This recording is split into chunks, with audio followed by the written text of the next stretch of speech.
Ang kwentong ito ay hango sa tunay na buhay. Karanasan ito ni Emong. Nangyari taong 1976 sa lugar ng Camarines Norte. Sa mga panahong ito ay tanging pagbabasura ang inaasahan ni Emong upang mabuhay ang sarili at ang kapatid na si Buboy. Pareho na silang ulila. Ang kanilang mga magulang ay nagsusuplay ng mga gulay at prutas sa bayan isang beses bawat linggo. Ngunit sa kasamaang palad ay nabiktima ng masasamang loob ang mag-asawa. Pinagnakawan at pinaslang pa. Masyado pang bata si Emong noon at mangmang pagdating sa pag-aalaga ng mga pananim. Kaya naman hindi na naipagpatuloy ang mumunti nilang halamanan. Bagamat ulila na, nagsikap si Emong na buhayin ang sarili at ang kapatid sa pamamasura. May isang lugar na tambakan at tinaguriang itong basura ng mga sumpa. Hindi lang kasi ang mga basura ang itinatapon doon, kundi pati na rin ang mga patay na hayop at kahit pa mga bangkay ng tao. Sa tuwing gabi ay pinangingilagan ng mga motorista ang bahaging iyon na malapit lang sa kalsada. Pero si Emong ay walang pakialam sa mga kwentong kababalaghan. Para sa kanya, mas nakakatakot ang kumakalam na sikmura kaysa mga sumpa-sumpa. Kuya Emong, mukhang matumal po ngayon . Magkano lang po ba ang kikitain mo? Sa pagkain pa lang, kulang na po. Kung papayagan mo lang po kasi ako na huminto na sa pag-aaral, eh di sana makakatulong po ako sa'yo. Ano ka ba, Buboy? 2 taon na lang magtatapos ka na sa sekundarya.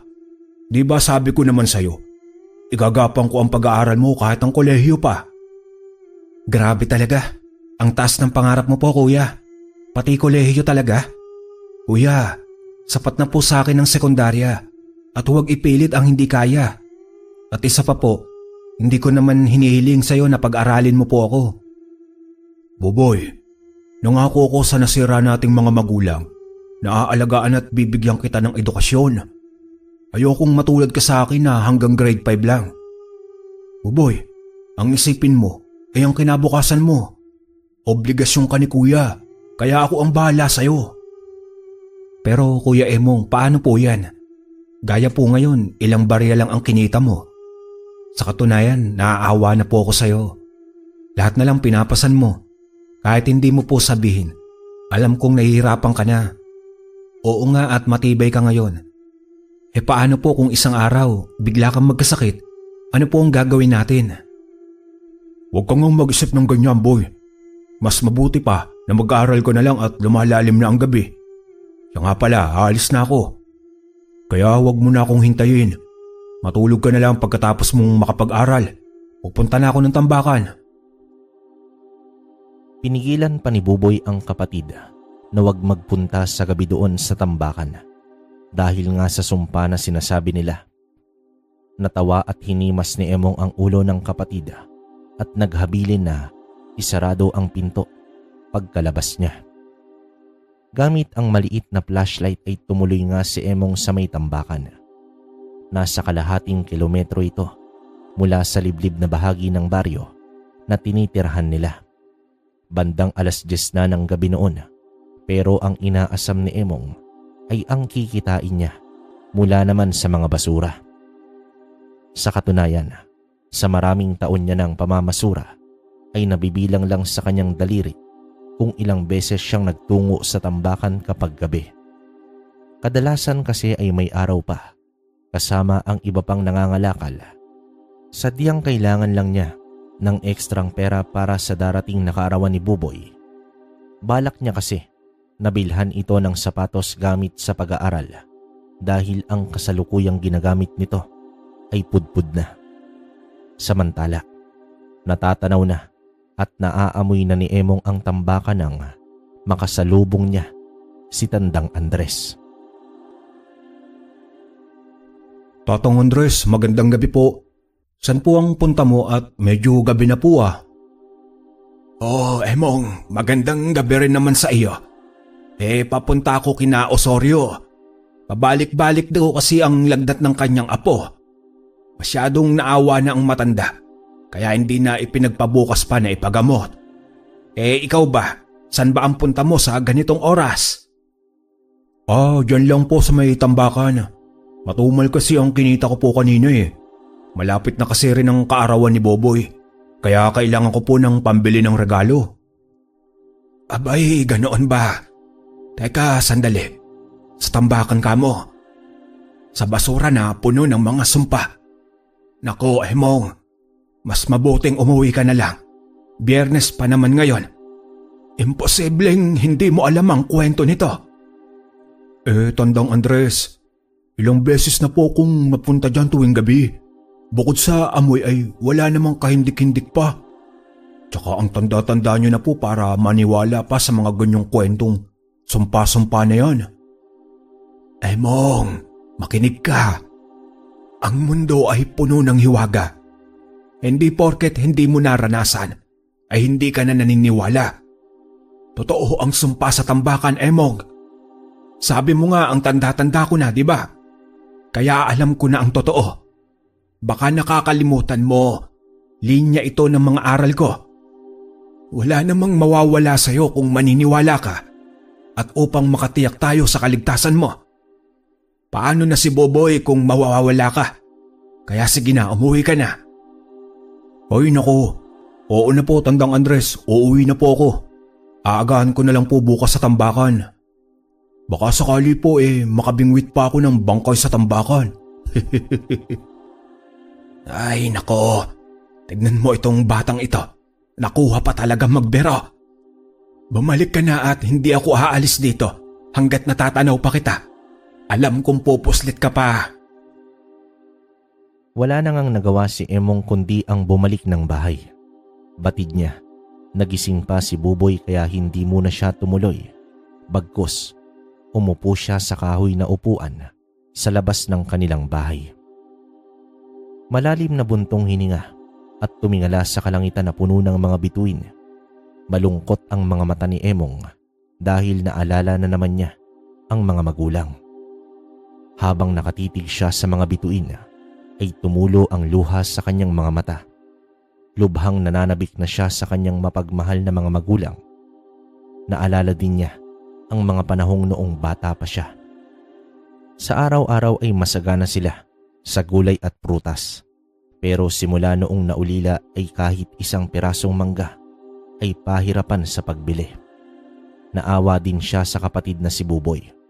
Anong kinabukasan kaya ang maibibigay niya rito kung isa lang siyang hamak na basurero? Napangiti na lamang siya nang sumagi sa kanyang isipan na makakapulot siya ng ginto sa may basurahan, kung saan ay napaka-imposible. Tumayo siya at inunat ang katawan. Pumasok ng bahay at dito nagpahinga. Sa kanilang lugar ay hindi na bago ang mga kwentong kababalaghan, lalo na ang mga nilalang na kung tawagin ay aswang. May kamalayan na si Emong sa ganitong kwento, pero kahit isa ay wala pa siyang naranasan, kaya hindi siya gaanong kumbinsido sa katotohanan. Samantala, kahit ulila, ay naiwan naman sa magkapatid ang maayos na bahay. Gawa ito sa matitibay na kahoy na may bubong na yero. May 3 kwarto din ito at ang isa ay bakante na, ang dating silid ng kanilang mga magulang. Maayos naman silang nakatira at si Emong na rin lang ang nagkukumpuni sa mga konting sira ng kanilang bahay. Kuya Emong, alam ko po na magdodoble kahit ka ngayon dahil hinarang ka po ni Tandang Andres. Sabi ko naman po kasi sa'yo huwag ka na pong sumugod doon kapag gabi. Oo nga Buboy. Pera na naging bato pa. Pero babawi ako sa araw na ito. Matsyempohan ko rin ang tambakan sa gabi. May balak ka pa rin talaga kuya? Pwede naman huwag na lang. Baka kasi mapaano ka pa. Nag-aalala lang po ako. Maiba nga pala ako Buboy. Diba maglalaba ka ngayong araw? Sumama ka sa karamihan at huwag kang mag-isang pumunta ng ilog. Baka maanod ka na naman. Opo kuya, mag-iingat na po. Siya nga po pala, kung hindi ka po uuwi ng tanghali, hindi na lang po ako magsasaing. Kasya pa naman po kasi sa akin yung natirang kanin kagabi. Mamayang gabi pa siguro ako makakauwi. Hintayin mo na lang ako sa hapunan at magdadala ako ng ulam natin. Mukhang kailangan ko umabot sa kabilang bayan. Sinikap ni Emong na madoble o higitan pa ang kita para sa darating na kaarawan ng kanyang kapatid. Kaya tanging tinapay at tubig lang ang kinain niya sa tanghalian. Sa awa ng Diyos ay kumita naman ang sapat si Emong. Dumating siya sa bahay bandang 6:00 na may dalang pansit. Gawa nga sa maghapong pangangalakal ay pagod na pagod itong si Emong at nakaidlip agad matapos ang kumain. Sumapit ang 11:00 ng gabi. Mahimbing ang tulog ni Emong, ngunit tila may tumatawag sa kanya. Nang siya ay magising, ay pilit niyang inaalala ang uri ng boses na sumasambit sa kanyang pangalan. Pero hindi niya talaga ito mailarawan kahit kakagising pa lang niya. Dito lumabas siya ng kwarto at doon sa kusina, umupo ito habang umiinom ng tubig. Maya-maya pa ay nakaramdam ng pagtawag si Emong. Sumagi sa kanyang isipan ang tambakan. Nakadama siya ng sigla, kaya naman kinuha niya ang flashlight, pangsungkit na bakal at isang pirasong sako. Nagdasal siya na sana hindi niya na makasalubong si Tandang Andres dahil tiyak pauuwiin na naman siya nito. Ilang minuto pa ay nakarating na siya sa paanan ng tambakan. Tila nagniningning ang mga mata ni Emong dahil sa lapi ang nakikita niya. At dito nagsimula na siyang magkalkal. Lumipas pa ang ilang minuto. Binaybay niya ang kabuuan ng paanan dahil doon naman mas maraming bagong basura. Hanggang sa narating niya na ang likurang bahagi ng tambakan. Gamit naman ang konting ilaw ng kanyang flashlight ay may nasungkit siyang paa ng isang hayop. Napaatras siya sa gulat dahil napakalaki nito. Sanay naman siyang makakita ng patay na hayop pero kakaiba ang laki ng mga paa nito. At nang inilawan pa nga niya ito ng maigi, ay isang dambuhalang kalabaw na kulay puti ang nakahandusay. Ngunit ang mas nakaka-interes ay ang mga sungay nito na animoy mga ginto. Napansin niya na putol ang isang sungay nito at nakita niya sa tabi ng kalabaw ang putol na dulo ng sungay. Marahan niya itong pinulot at kumikislap pa nang matamaan ng ilaw. Mahaba ang sungay ng kalabaw, ngunit ang naputol na bahagi ay nasa 3 pulgada lang. Kinuha naman ito ni Emong at inilagay sa kanyang bulsa. Balak pa sana niyang putulin ang natitira kaso napakatibay nito. Dahil nga sa ginto ito, ay tumakbo naman siya pabalik ng bahay upang kumuha ng putol na bakal na lagari. Kumakabog ang dibdib ni Emong at nagdadasal na sala. Walang ibang makakita ng kalabaw na yon na may gintong sungay. Isang napakalaking kayamanan na ang nasa isip ni Emong. Sa wakas, ito na ang magtatapos sa kanilang paghihirap.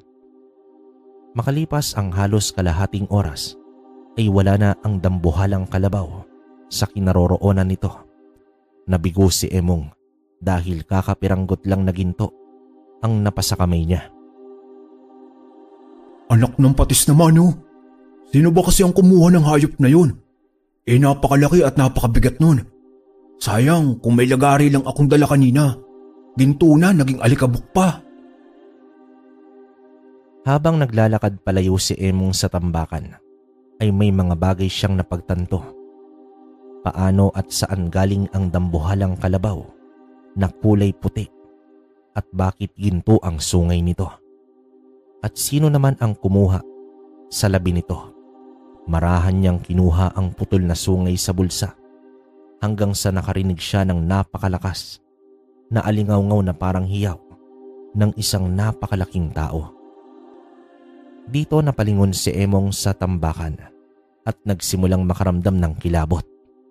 Agad siyang tumakbo ng mabilis at hindi na lumingon pa Nasa isip niya ang mga kwentong sumpa ng tambakan.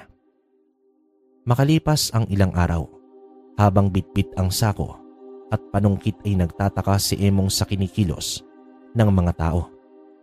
Ang iba ay nagtatakbuhan at halatang may takot sa mga muka. Pero walang pakialam si Emong dahil basura ang kailangan niya. Sumapit ang hapon, habang kumakain ng tinapay pauwi ay ganun pa rin ang napapansin niya sa iilang mga tao. Kaya dumiretso muna siya sa bahay ni Tandang Andres. Tandang Andres, ito po tinapay para po sa'yo. May napapansin po ba kayo sa mga tao? Bakit parang balisa sila at mukhang may kinatatakutan? Umabot na po ba ang mga rebelde sa ating bayan, Tandang Andres? Saan ka ba talaga nakatira, Emong? Isa kang taong gala sa lugar natin. Pero hindi mo talaga alam ang nangyayari. Alam mo ba na ilang araw nang may nangyayaring kababalaghan dito? Mga alagang hayop na noong una ay bigla na lang nawawala. Pero nitong nakaraan ay may mga natatagpo ang patay at ubos ang dugo sa katawan. Baka naman po mga ligaw na hayop lang ang may gawa o baka mga magnanakaw. Magnanakaw ng dugo ng hayop? Makiramdam ka nga, Emong. Hindi ordinaryo ang nangyayari sa paligid natin. Kaya ikaw at ang kapatid mo ay mag-iingat, lalo na kapag sumapit na ang gabi. Ano po ba talaga ang nangyayari, Tandang Andres? Wala na ang banwa, ang tagapagtanggol ng ating bayan laban sa mga nilalang nandilim. Bagwa po? Meron po ako noon. Kaso nabenta ko na po, Tandang Andres. Paano ba naging tagapagtanggol ang bagwa? Banwa, Emong, banwa, hindi bagwa. Isang banal na nilalang na nasaan yung hayop. Tungkulin nito na ipagtanggol ang lugar sa mga masasamang elemento tulad ng mga engkantong itim, maligno, masasamang espiritu at sa mga aswang. Ilang araw na ang nakalipas nang maramdaman ko ang pagkawala ng isang banal na presensya sa ating lugar. Sa palagay ko, Emong, may pumaslang sa banwa at ang kapalit nito ay ang ating kaligtasan. Naglakad naman si Emong papauwi habang iniisip ang sinabi ng manggagamot. Naisip niya ang dambuhalang kalabaw at ang gintong sungay. Bumilis ang kanyang lakad at pagdating sa bahay ay agad siyang tumuloy sa kanyang kwarto at kinuha ang gintong sungay na nakabalot sa telang puti na nasa altar niya inilagay. Napatitig si Emong sa bagay na yun. Upang mas paliwanagan sa misteryo ay nagpasya si Emong na puntahan ang manggagamot at isangguni dito ang lahat.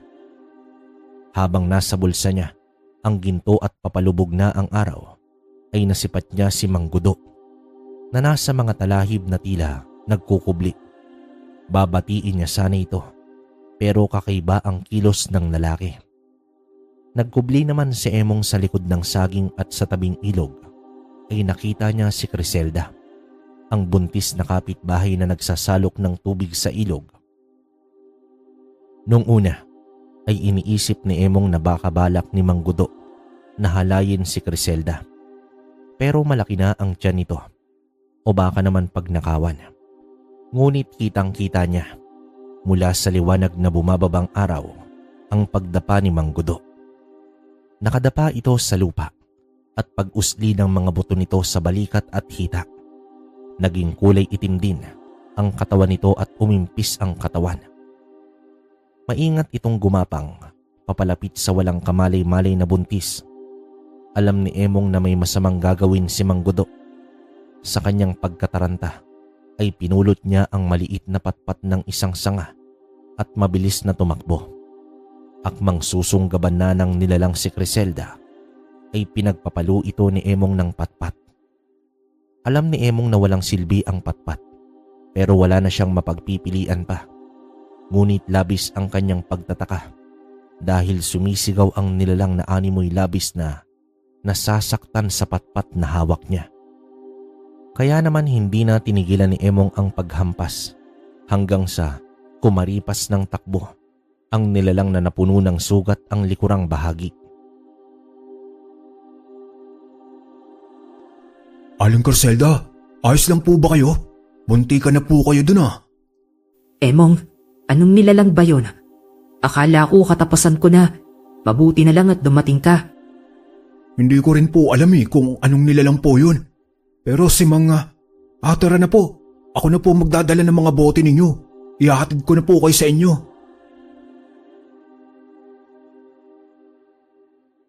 Matapos ang insidente ay tumuloy na si Emong sa manggagamot at doon niya sinabi ang lahat. Tumalikod ang matanda at tumingin sa labas ng bintana. Kumuha ng isa pang gasera at sinindihan ito at inilapag sa mismong bintana. Tila may malalim na iniisip habang nakasunod lang nang tingin sa kanya ang binata habang nakanganga. Nag-aabang ito ng mga sagot. Emong, ikaw at ang banwa ay pinagbuklod ng tadhana. Ang puting dambuhalang kalabaw na natagpuan mo ay ang mismong banwa. May pumaslang sa banwa. Isa itong makapangyarihang nilalang ng kadiliman. Ang gintong sungay na yan, Emong, ay may taglay na lakas at kapangyarihan. Kaya natalo mo ang aswang kanina sa may ilog. Aswang si Manggudo, Tandang Andres? Paano po nangyari yun? Ano po ba ang nangyayari sa paligid? Baka pag uwi ko po mamaya, ibang kapitbahay na naman ang magiging aswang. Emong, makinig ka nga. Ang sungay ng kalabaw ay ipinagkaloob sa iyo. Ikaw na ang bagong banwa, ang tagapagtanggol ng bayan. May misyon ka na, Emong. May misyon ka na. Matapos makipag-usap, inagpaalam na si Emong na umuwi pero tila lutang pa siya sa mga nalaman niya.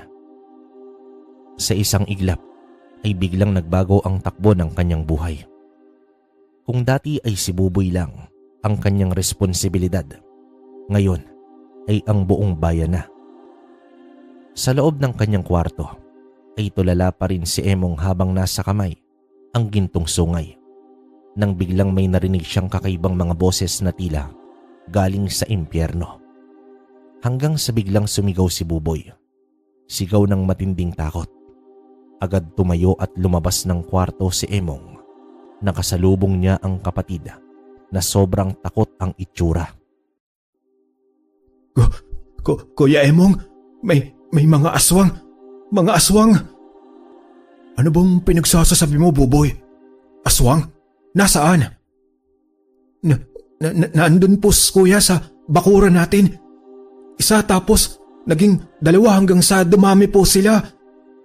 Buboy, pumunta ka sa pintuan ng kusina natin. At kapag sumigaw ako ng takbo, tumakbo ka na at puntahan mo agad si Tandang Andres. Pero paano ka po, Kuya Emong? Huwag mo na akong alalahanin, Buboy. Kaya ko ang sarili ko. Basta tandaan mo kapag sumigaw ako, tumakbo ka na kaagad ha. Marahang naglakad si Emong sa intradang pinto at nanginginig pa ang mga kamay sa pagbukas nito. Sa pagpihit ng kahoy na pinto ay sumalubong kay Emong ang mga nilalang na nasa anyong tao. Hindi bababa sa 10 ang bilang ng mga ito. Sa harapan ay isang lalaki na tila pinuno ng grupo. Nagpakilala naman ito bilang si Balrog, ang pinuno ng mga aswang. Nakangiti pa ito habang iniaabot ang kamay sa binata at hiningi ang putol na sungay na ginto ng kalabaw. Pero sa pagkakaalam ni Emong, mula sa mga kwentong baryo, tuso ang mga aswang at kapag nakita mo na sila ng mata sa mata, ay wala ka ng ligtas kundi kamatayan. Kaya naman nagdadalawang isip si Emong dahil tiyak na wala siyang panama sa mga ito. Hoy, aanin mo ang bagay na yan. Kaya ibigay mo na sa akin ang gintong sungay upang wala ng gulo at pare-pareho tayong matatahimik. Huwag mong ibigay ang isa pang sungay. Hindi dapat makuha ng aswang na iyan ang 2 sungay. Dahil magdudulot ito sa kanya ng napakalakas na kapangyarihan. Emong, ikaw lang ang may pantapat sa lakas niya. Gamitin mo ang sungay. Gamitin mo. Ano? Ano bang sungay ang pinagsasasabi nyo? Hindi nyo ba nakikita? Wala naman ako sungay. Iho, huwag mo nang paimpisin ang pasensya ko. Hindi ako nakikipagbiruan sa'yo. Akin ang gintong sungay. Dahil kung hindi, tatapusin na kita. Takbo! Ang pagsigaw ni Emong ay hudyat ni Buboy na tumakbo habang siya ay mabilis na pumasok sa bahay at dinampot ang itak sa likod pinto. Natatakot man pero wala nang magagawa si Emong kundi ang harapin ang panganib. Muling bumulong sa kanya ang banwa at nagwikang wag itong matakot. Ang anumang bagay na mahawakan ni Emong ay magiging napakalakas na sandata dahil ang katawan niya mismo ay pinagsamang kalasag at sandata at mangyayari iyon kapag nasa katawan niya ang gintong sungay. Kinapa ni Emong ang sungay sa bulsa upang makatiyak na naroroon pa nga ito. Narinig niya na ang pagkalabog sa labas ng bahay. Pilit na sinusuwag ng mga kampon ni Balrog ang dingding ng bahay. Habang galit na nakatayo, ang pinuno at pilit na inuutusan si Emong na ibigay na ang sungay. Huminga ng malalim at kasunod nito ay ang biglaang paglabas ni Emong sa pinto. Dito sinugod niya ang isang aswang habang nakapikit. Pagdilat niya ay nakatarak na ang talim ng itak sa ulo ng aswang. Bigla naman itong nagliyab at naging abo. Bagay na ikinagulat ng iba pang mga aswang. Bahagya silang napatras. Gayon din itong si Balrog. Imposible! Paano? Isa ka lang hamok na mababang uri ng nilalang. Isa ka lang tao! Sige, subukan niyong lumapit. Hindi ako magdadalawang isip na gawin ko kayong abo. Lalong-lalo ka na, Balong, Baldo, Badong, o kung sino ka mang demonyo ka. Lumayas ka na dito! Paano ito nangyari? Tandaan mo, bata, hindi pa ako tapos sa'yo. Sa susunod, titiyakin ko mapapasa kamay ko na ang gintong sungay. Mabilis na umalis ang mga aswang na tila ba ay may kinakatakutan. Ang pagkawala ng mga ito ay parang mga anino na naglaho sa dilim. Dito na nakahinga ng maluwag si Emong. Nakaluhod siya sa lupa nang madatnan ni Tandang Andres at Buboy. Bakas sa mukha ng matanda ang matinding pag-aalala. Agad niyang sinuri ang katawan ng binata kung may sugat ba ito. Sa loob ng bahay, ibinigay ni Buboy ang tasa ng salabat upang may masmasan sila sa mga naganap. Habang humihigop ang tatlo, ay inilahad ni Emong ang engkwentrong nangyari. Hindi na lumiit ang mga mata ng manggagamot hanggang sa matapos ang salaysay ni Emong. Ayon pa sa matanda, hindi niya tiyak kung bakit nais ng aswang na makuha ang putol na sungay ng kalabaw. Pero isa lang ang kanyang hinala. Maaring may kinalaman ito sa kapangyarihang taglay ng sungay. Nabanggit din ni Emong ang mahiwagang bulong sa kanyang narinig. Abiso naman dito ng matanda. Makinig at unawaing mabuti ni Emong ang mga bulong na kanyang narinig dahil lubha itong makakatulong sa kanya sa oras ng panganib. Sa gabing yun ay hindi na muna umuwi si Andres upang bantayan ng magkapatid. Nag-alay din siya ng dasal at proteksyon sa buong bahay laban sa mga aswang. Emong, ito lang ang magagawa ko. Ang bigyan ng pansamantalang proteksyon ang tahanan ninyo. Hindi na basta-bastang makakaatake ang mga aswang sa bahay. Pasensya na kayo, pero biyasa ako sa panggagamot, hindi sa labanan kontra aswang. Kaya Emong, tatagan mo ang iyong sarili. May dahilan kung bakit ikaw ang pinili ng banwa na magkamit ng kanyang kapangyarihan. Gaya nga ng sinabi ko sa iyo noon, ang mundo ay puno ng hiwaga. Kung ano man ang dahilan ng banwa sa pagpili niya sa iyo, ay hindi ko rin alam. At higit sa lahat, hindi magbibigay ang Panginoon ng responsibilidad na hindi natin kayang gampanan. May tiwala ako sa iyo, Emong. May tiwala ako sa iyo. Ang mga salitang yun ay nanatili sa tenga ng binata habang siya ay nakahiga na at dinalaw na ng pagkatulog. Sa muling pagdilat ng kanyang mga mata ay nakita niya ang dambuhalang kalabaw na kulay puti. Mas matangkad pa ito kesa sa kanya. Matalim ang mga mata nitong nakatitig sa kanya habang kumikinang ang mga gintong sungay nito. Gumagalaw ang kalabaw at naglakad patungo sa kanya pero hindi naman ito umuusad. Narinig niya ang isang malalim na boses at nagwika ng, "Nasa mga kamay na ni Balrog ang isa pang sungay at balak niyang kunin ang nasa iyo. Dahil kapag nabuo ito at mapapasa kamay ni Balrog ang kapangyarihan ng banwa, mas magbibigay ito sa kanya ng walang limitadong lakas.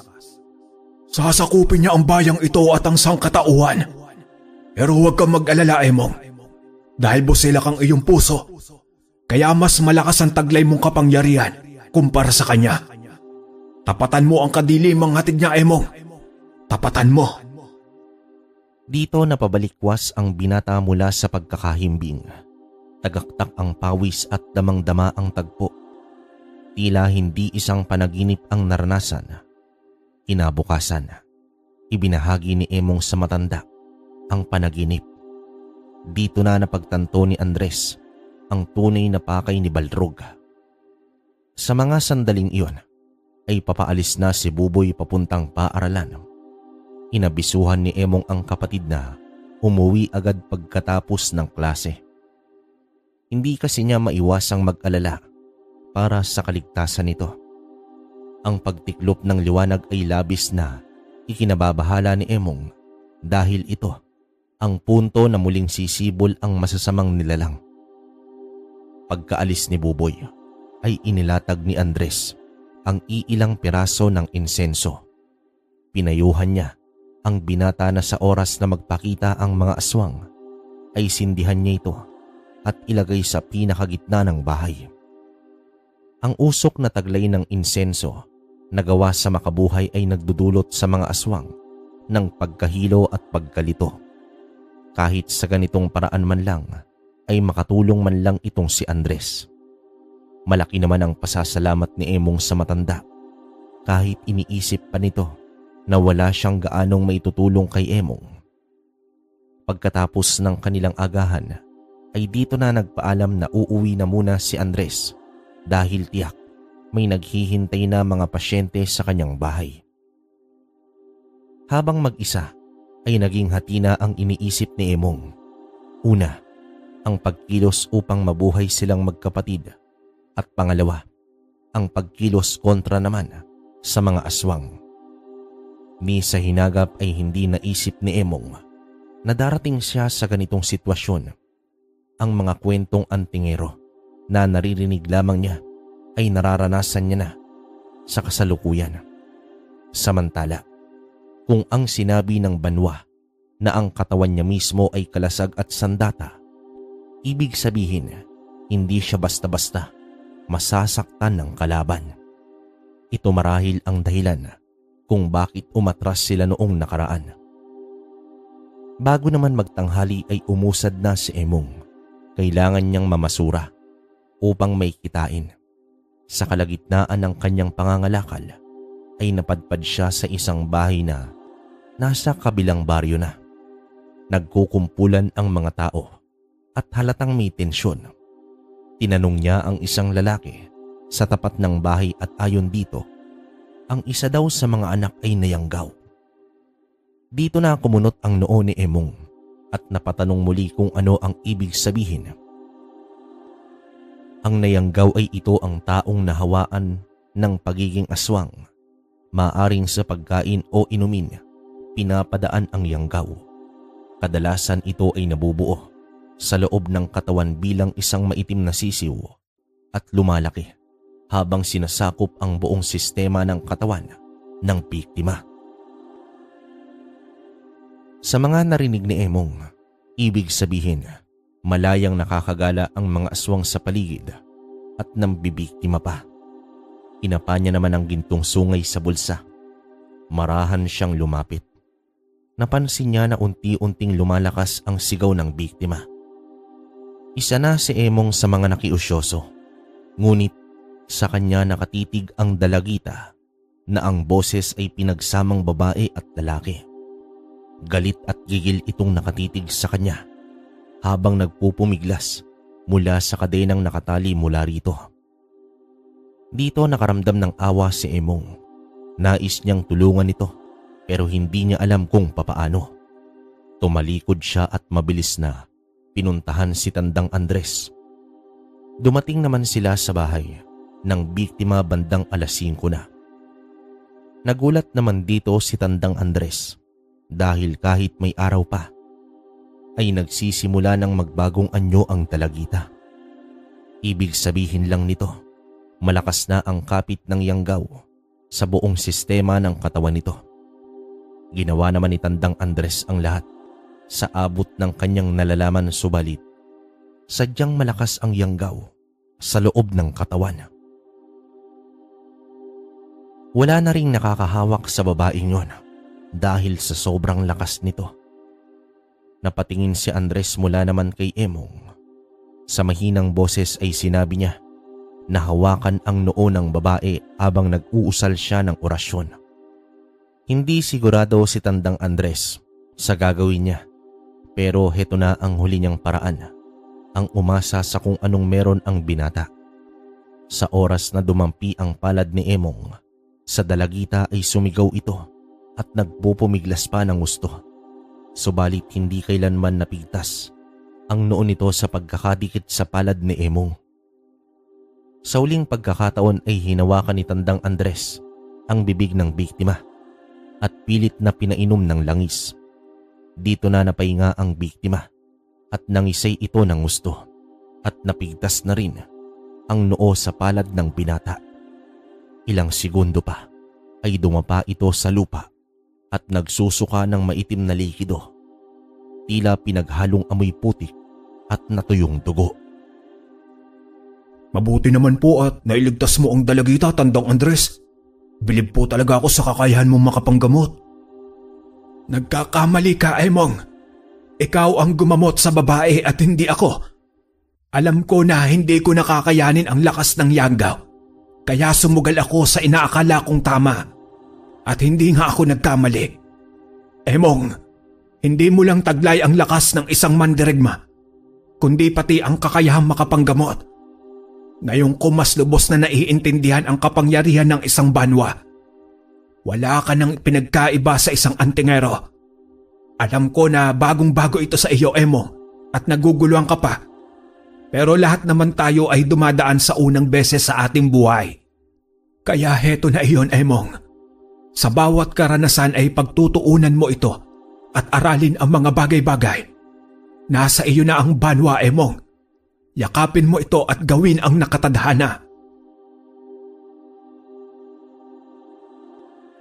Bago naman sila umalis sa baryong yon, ay tiniyak muna ni Andres na maayos na ang kalagayan ng dalagita. Habang naglalakad sila pauwi, ay hindi sila nagpakampante sa bawat pagkilos nila. Alam nila na ang mga aswang ay gumagala na sa paligid. Isang bulong naman na bigla ang dumaan sa kanyang pandinig. Wala na siyang ibang naisip kundi si Buboy.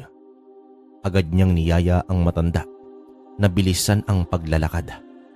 Ngunit nag-abiso si Tandang Andres na kung may kakaibang kutob si Emong ay tumakbo na ito pauwi at huwag na siyang alalahanin. Ganun nga ang ginawa ng binata.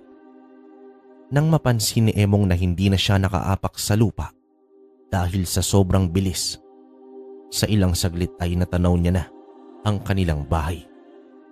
May mga aninong nakapalibot dito at narinig niya si Buboy na minumura ang mga aswang.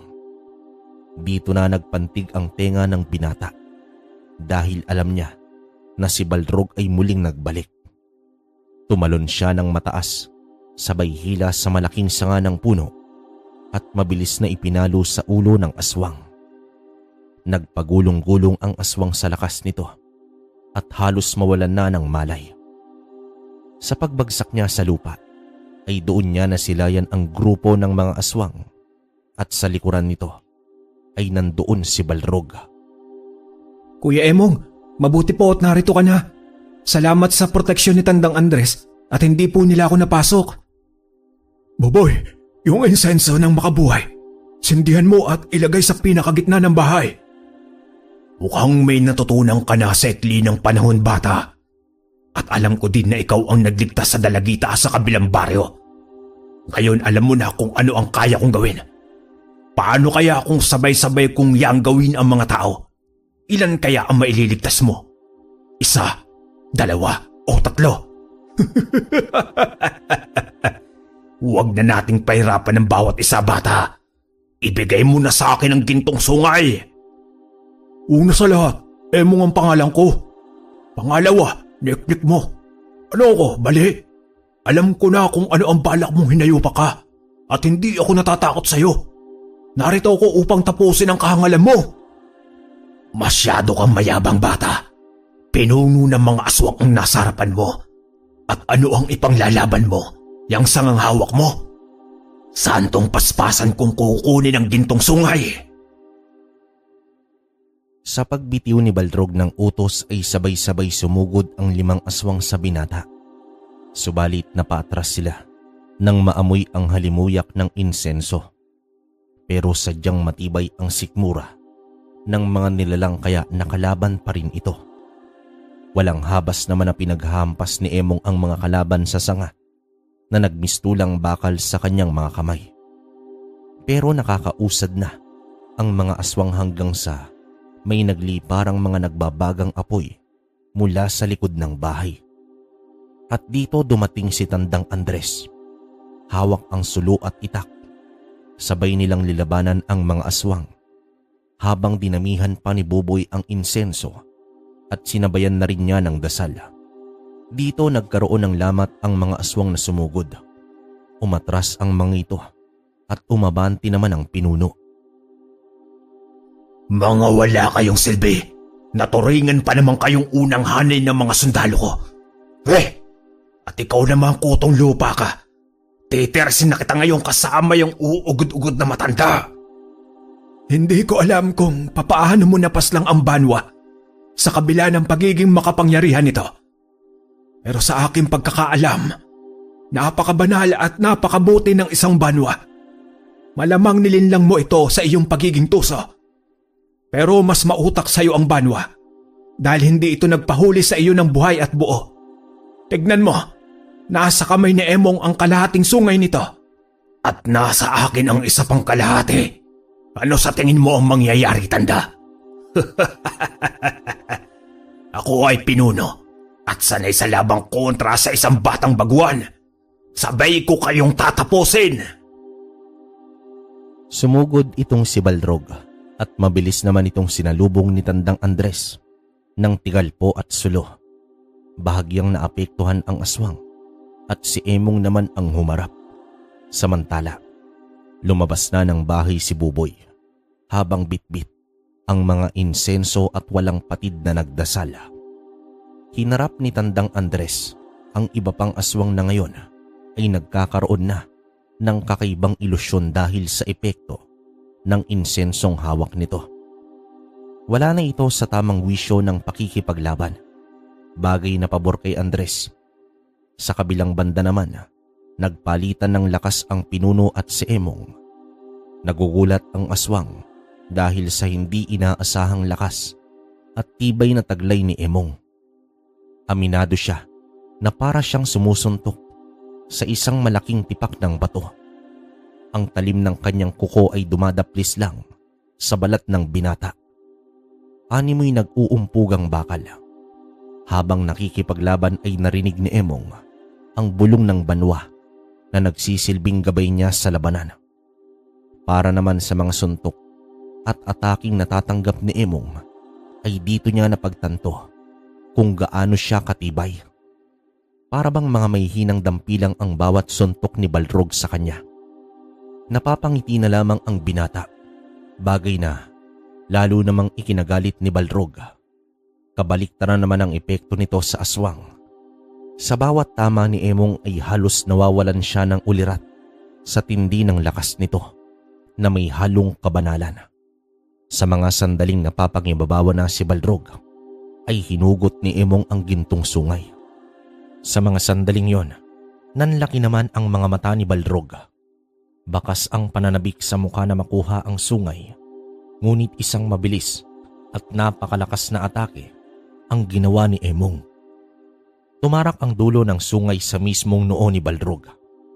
Napaluhod dito ang aswang at gumawa ng matinding liwanag ang sungay na nasa noo ng aswang.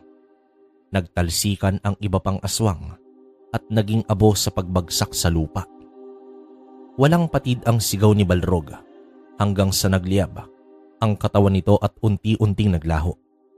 Sa likod ng aswang ay nakita ni Emong ang imahe ng dambuhalang kalabaw na nakatitig sa kanya at naglaho naman ito kaagad.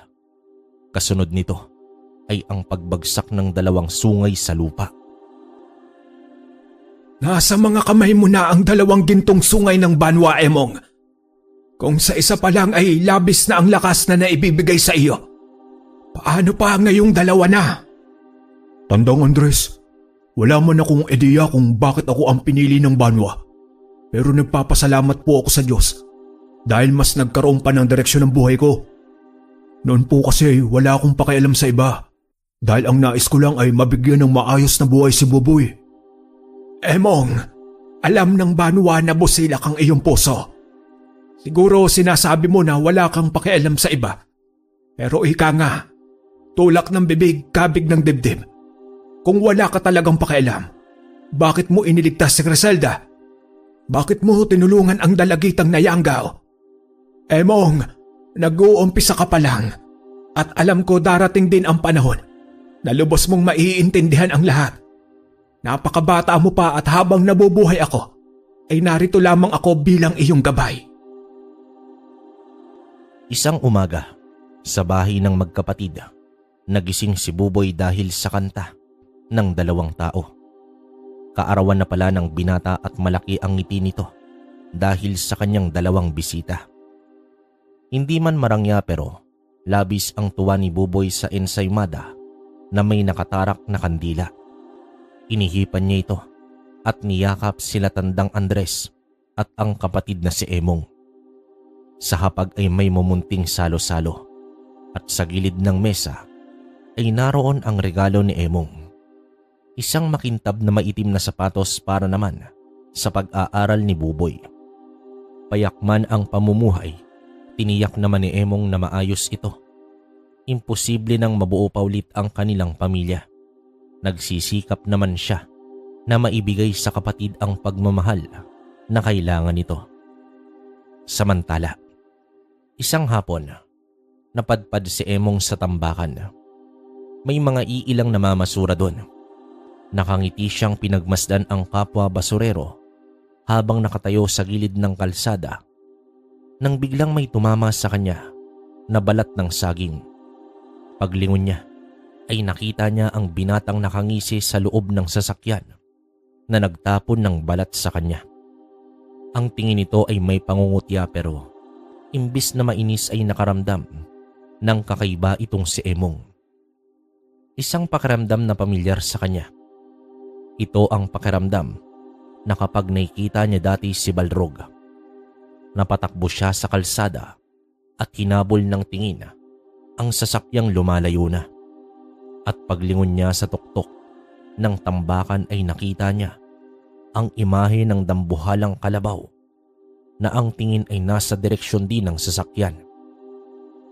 Nagtungo naman agad si Emong sa bahay ng matandang manggagamot at doon may usapin na nais buksan ng binata.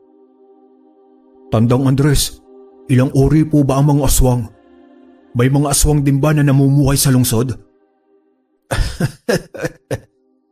Alam mo, Emong, ang mga aswang ay wala namang pinagkaiba sa mga tao. May namumuhay sa bundok, sa ilog, sa kabilang isla, at kahit sa lungsod pa. May mga aswang pa nga na nagsisimba at gumagawa ng pilantropo sa mga tao. Bakit mo ba naitanong? Kanina po kasi, may nakita akong binata. Nakakotse po pero iba ang pakiramdam ko, Tandang Andres. Yung pakiramdam na nakita ko po kay Balrog noon. Mukhang hindi imposible ang naramdaman mo, Emong, dahil isa ka ng banwa. Pero ang tanong, saan kaya pupunta ang binatang iyon at ano ang plano mo? Gusto ko pong mahanap ang binatang iyon, Tandang Andres. Hindi ako mapalagay hanggat alam ko na may kakaibang nilalang na umaaligid. Samantala, isang gabi, nagpaalam sa kanya si Buboy dahil dalalo ito sa isang kaarawan ng kanyang kaibigan na kapwa din niya mag-aaral. Inalam ni Emong ang lugar at oras kung kailan uuwi si Buboy. Bago niya naman ito pinayagan. May kalayuan din dahil nasa kabilang bayan pa ito. Isa sa mga kaibigan niya ay may tricycle kaya yun daw ang gagamitin nilang sasakyan. Naghabili naman itong si Emong na wag uminom at magsaya lang sa selebrasyon. Masyadong bata pa kasi si Buboy para lumaklak ng alak. Nang makatulog na si Buboy ay lumabas ng bahay itong si Emong. Sa ilalim ng puno, doon niya sinubukang tawagin ang kaluluwa ng dambuhalang kalabaw.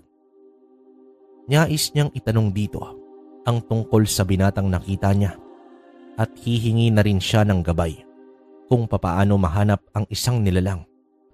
Subalit, walang nagpakita o nagparamdam man lang.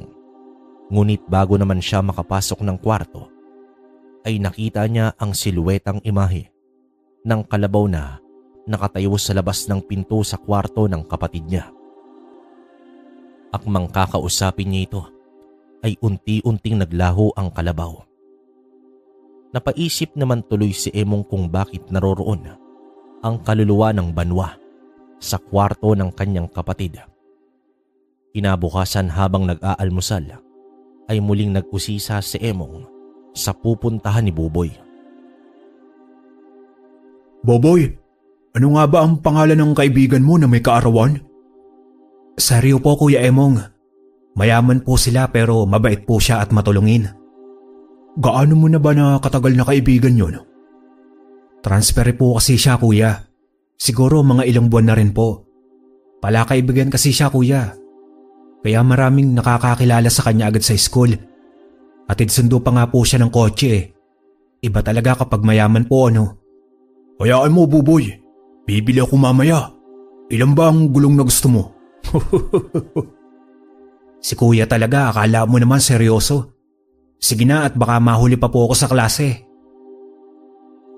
Sa pag-alis ni Buboy, sumagi sa isipan ni Emong ang binatang nambastos sa kanya na nakakotse.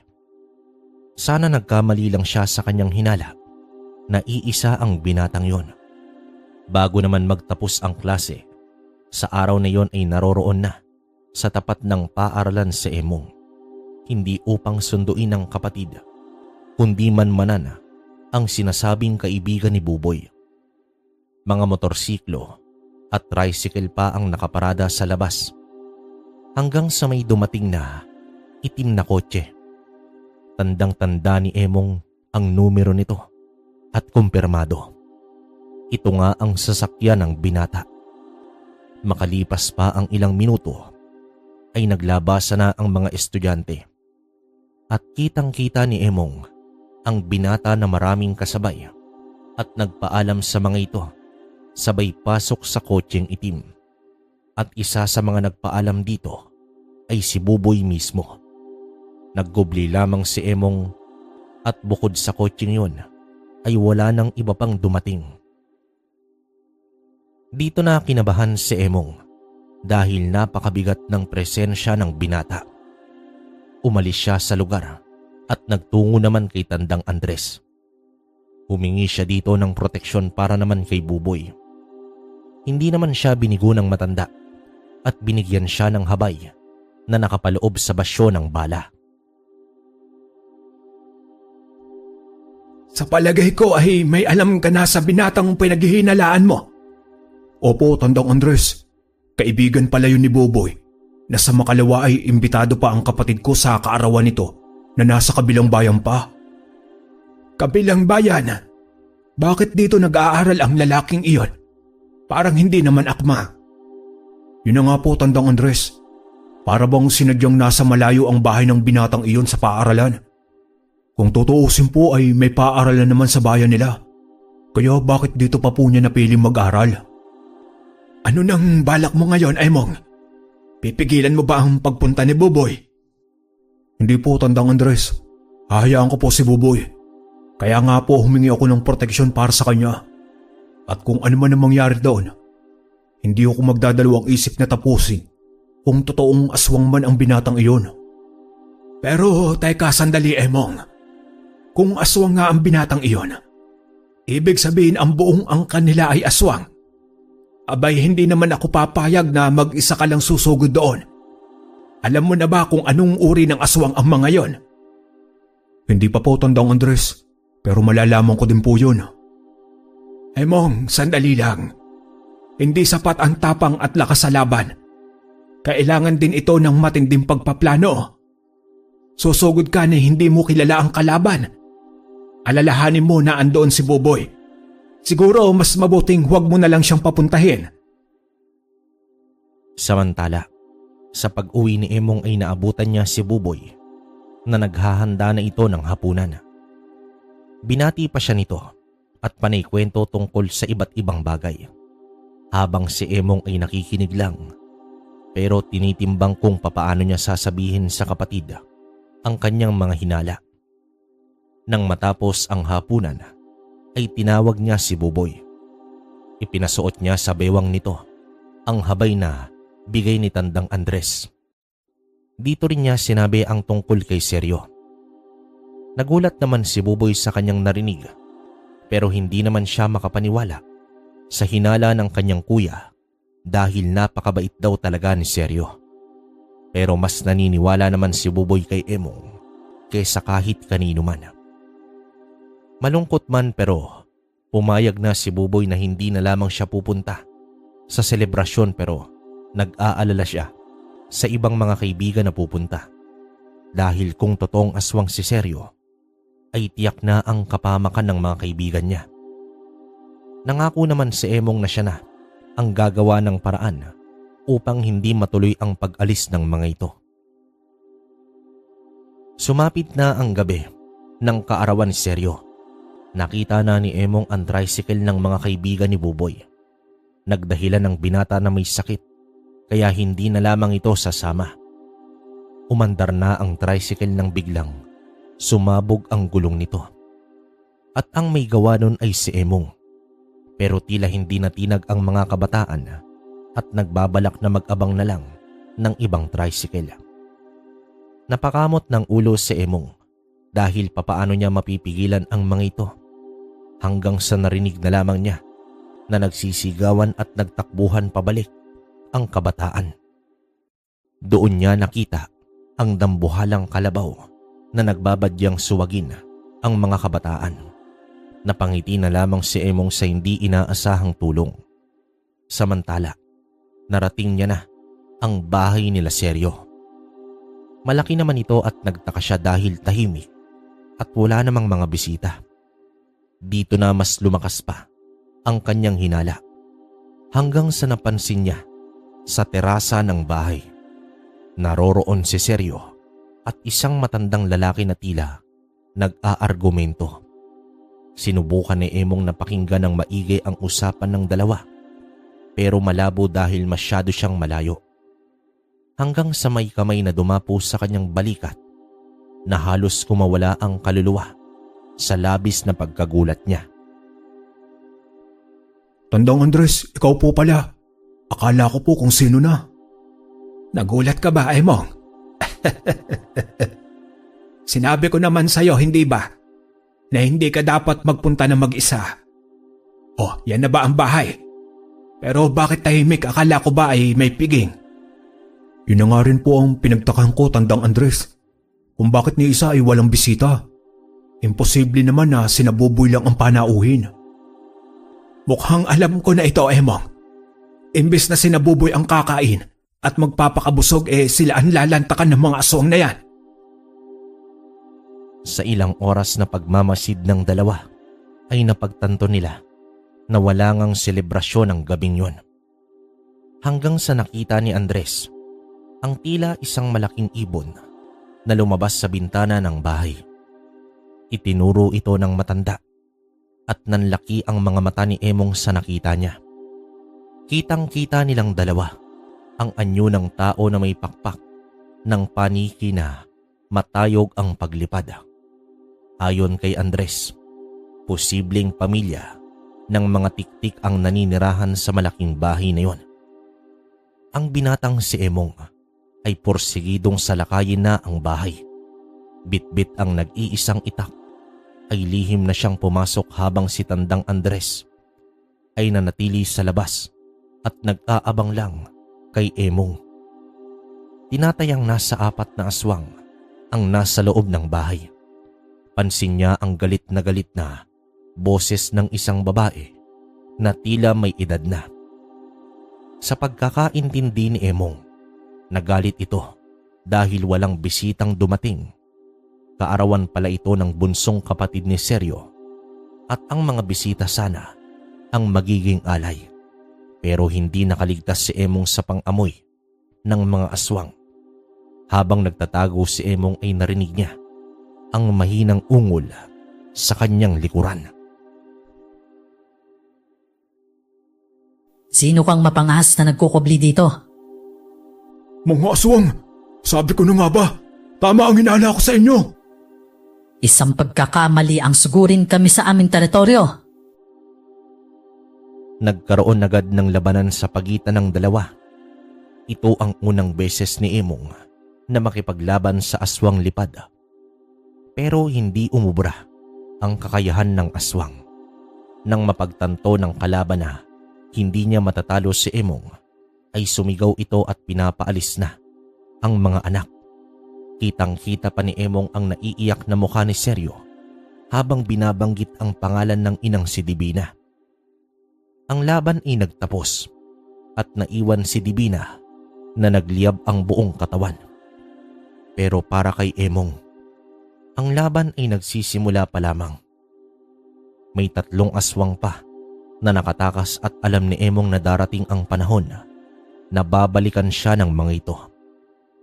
At simula noong natalo niya ang pinunong aswang na si Balrog ay nagtuloy-tuloy na ang pagtuklas ni Emong sa mga nilalang na nagkukubli, hindi lang sa kagubatan, hindi lang sa dilim, kundi kahit pa mismo sa mga tao ay may mga nilalang na ginagawang sangkalan ang mga ordinaryong tao upang mapagtakpan lang ang kanilang tunay na anyo. Wakas. Okay, opinyon natin sa kwento. Grabe, napakalakas nung gintong sungay ng banwa. First time ko rin makarinig ng banwa, no? Ewan ko lang, baka yung ibang kwento meron nang nasabi. Pero ako, first time lang to sa agintong sungay sa kayong puting kalabaw. Grabe. Medyo nakakakilabot yon, no? Saka, yun nga, ang daming feeling ko malakas talaga tong si Tandang Andres. Hindi lang nabigyan ng spot. Kasi more on, syempre karanasan to ni Emong, sa kanya talaga iikot. Pero feeling ko, mas maraming nakaharap to si Tandang Andres nung kabataan niya. Kahit nung existing niya na manggagamot siya, feeling ko marami. Alam niyo naman, sa kayong insenso ng makabuhay, di ba? Hindi malalaman to ni Tandang Andres kung hindi siya malalim na wala siyang malalim na aral sa panggagamot, no? So yun, para sa akin napakalakas nitong dalawa. Yun nga lang, medyo nabitin ako sa wakas nung storya, pero ganun pa man, wala tayong magagawa, yun pa rin. At least walang namatay sa magkapatid, di ba? So yun, para sa akin napakaganda. Kayo, kung may opinion kayo sa kwento natin mga kabaryo, pwede nyong i-comment sa baba kung nagustuhan nyo o anumang naramdaman nyo sa kwento na inis o ano. Re-replyan ko kayo sa isa para mabasa rin namin. Tapos sa mga gusto magpa-shoutout, comment down below para masama natin sa next upload. Tapos yun nga pala, sa mga hindi pa nakapag-subscribe sa ating YouTube channel, meron tayo yung kwentong kalakbay natin, suportahan nyo pa rin. Saka yung Dear Tasha, yan, 2 yan. Tapos baka mag-daily rin kami dito ni Tito. Ano sa tingin nyo? may suggestion ba kayo kung mas okay sa inyo na araw-araw tayo dito tapos may upload din tayo sa kwentong Kalakbay?